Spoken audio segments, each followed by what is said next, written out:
Now sports with sports director Paul Gerke. Ribs. I had ribs for lunch. That's why I'm doing this.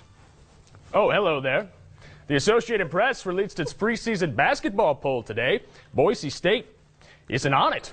Please tell me this is some kind of sick and tasteless joke. Ladies and gentlemen, can I please have your attention? I've just been handed an urgent and horrifying news story. I need all of you to stop what you're doing and listen. The Broncos received 22 points in the poll and would be ranked 32nd if the rankings were extended.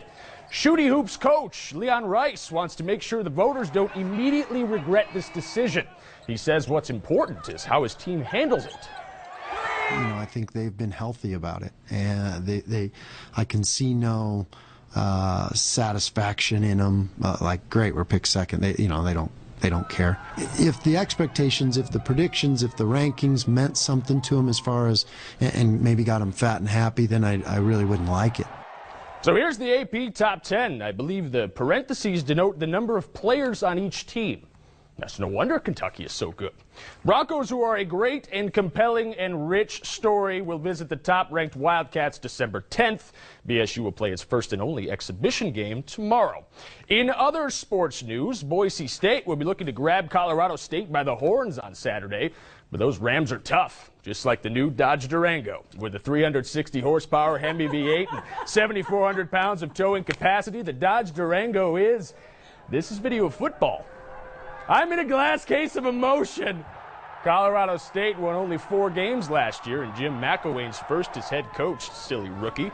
The Rams have already equaled that total this year. 2-1 in the Mountain West, right behind, you know it, Boise State. Chris Peterson, who is very important, has many leather-bound books, and whose apartment surely smells of rich mahogany, said he expected McElwain to be successful.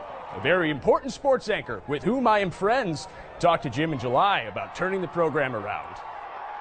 I don't really put it on wins and losses, although that's how everybody's graded. I get it. But I have already seen growth in the understanding of what it takes to work every single day. You take a look at what Boise has done and the way that they have held that standard. That's really a credit to everybody, not only the coaches, but everybody involved in the organization. Idaho's ice hockey team will have a new half-robot, half-man guarding the goal, Garrett Bartis. Bartis is UConn's all-time saves leader. Don't act like you're not impressed. Josh Robinson's still on AHL assignment in Texas. Hopefully the Stars don't take him out to a nice seafood dinner and then never call him again. Pat Nagel will get the start in tomorrow's home game against Ontario. Paul Gerke will have highlights on the news. The Capital High School football team has a chance to be perfect tonight, just like Don Nelson's finely coiffed hair. The 9-0 Eagles will take on Eagle at Donald Larson Park. 2 Eagles, that can't be right. Who wrote this?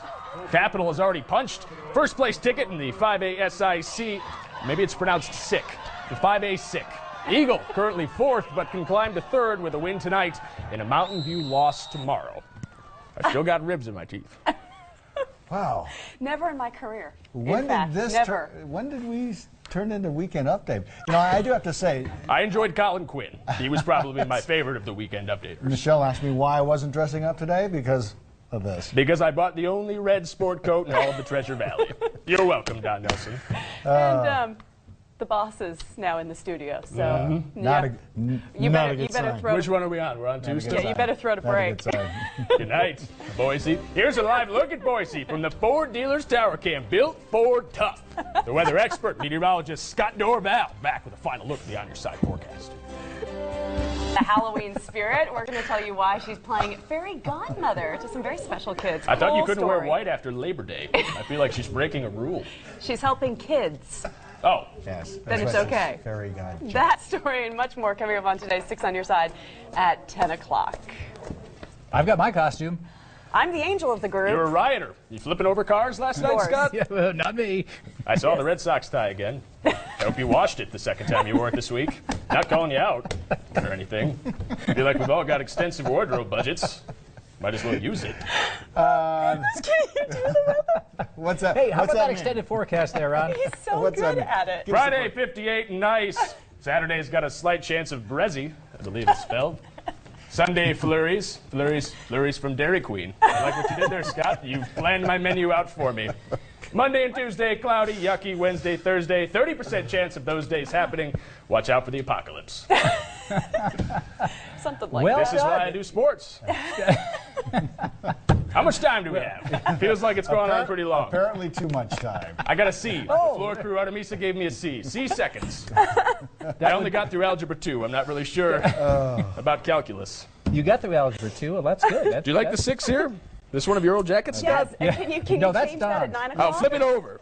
Flip it over and put some tape I think on. I wore that to the high school I feel like prom. you should probably put me on camera one. No? I'd like to be alone. Thanks for joining us tonight. Today's 6 on your side. You stay classy, Boise.